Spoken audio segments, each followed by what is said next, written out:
Hi, my name is Viviana Nunez, and I'm going to be doing my presentation on Baroque art, on how you can look at a piece and know that it's Baroque art, and also focusing on a couple different artists from different areas of Europe.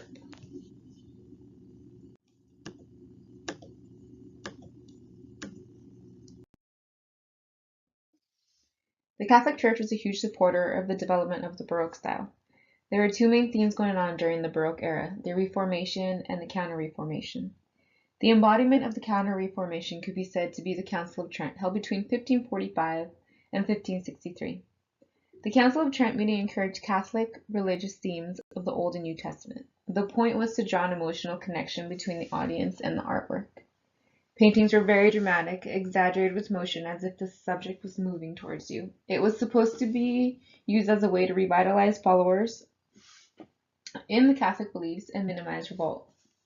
It was basically a response to the Reformation, a religious movement initiated by Martin Luther in the 16th century to reform the Roman Catholic Church. At the time, he criticized the sale of indulgences because only faith and good works were the way to gain pardon, as well as the corruption going on in the church's hierarchy.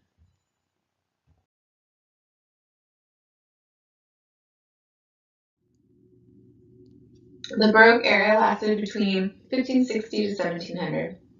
It came after the Renaissance period with new themes like the de-emphasis of the figure, a mastery of light and shadow, realism and background, as well as the subject matter. New subjects were added like landscapes, still life, self-portraits, and there is always a concentration on providing detail that drew emotion out of the viewer.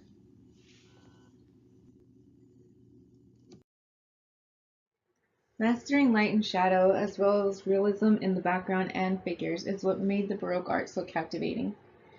They used a distinct technique called the chiaroscuro technique, and this is basically when contrasted light and shadow created by light fall unevenly or from a particular direction onto something.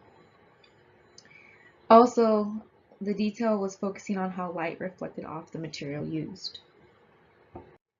Mastering Michelangelo Medici the Caravaggio was an Italian painter, so he lived in a country that supported religious themes. But he didn't start painting religious themes until the end of the 16th century. Before, he painted still life, portraits, and ordinary life scenes. This painting shows St. Francis receiving wounds left in Christ's body by the crucifixion. It was one of Caravaggio's first religious themed paintings. This piece creates an instability as Cupid is gently catching St. Francis. There is a constant look of motion since Cupid is guiding his body to the ground. St. Francis's body lays in a diagonal length across the canvas, a very common technique for Baroque art, creating more instability and movement in the painting. The figures are painted in a realistic movement. The light in this piece is interrupted, giving sharp contrast between light and shadow. Caravaggio used a deeper chiaroscuro effect called tenebrism. The darkness of the background pushes the two figures to the foreground and closer to the viewer.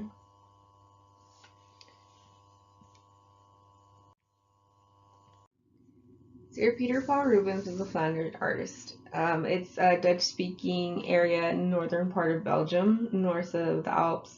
In this scene, he paints these two women that are being scooped up by these men, and it makes the scene very emotionally involving. The title, The Rape of the Daughters of Leucippus.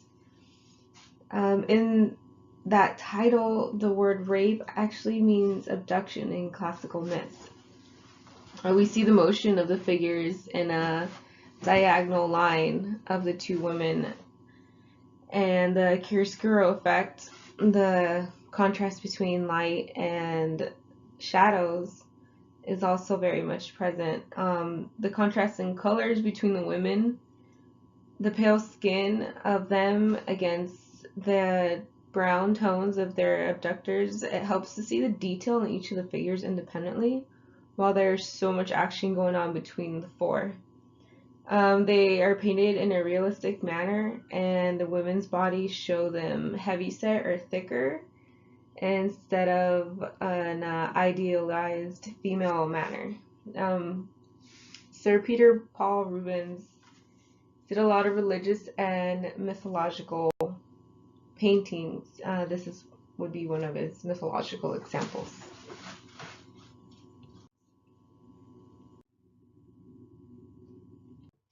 Johannes Vermeer was a Protestant raised painter from the Netherlands. Protestant art, their subject matter moved away from religious themes and into domestic settings. This meant a lack of drama and violence.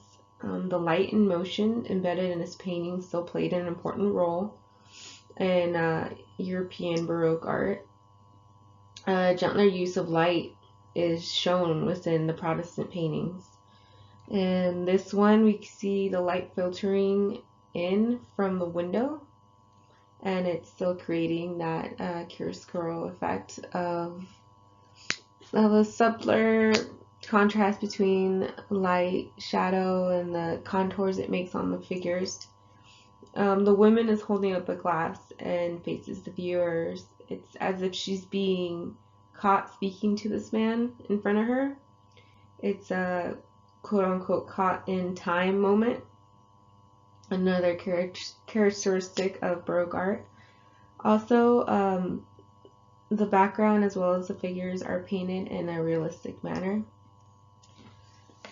The woman's dress is painted with ultramarine. That was a very expensive pigment back then, and it's painted over with a red and vermilion, and it has a lot of dark shadows. It gives it contrast and makes it look realistic, as if we could just reach out and touch it.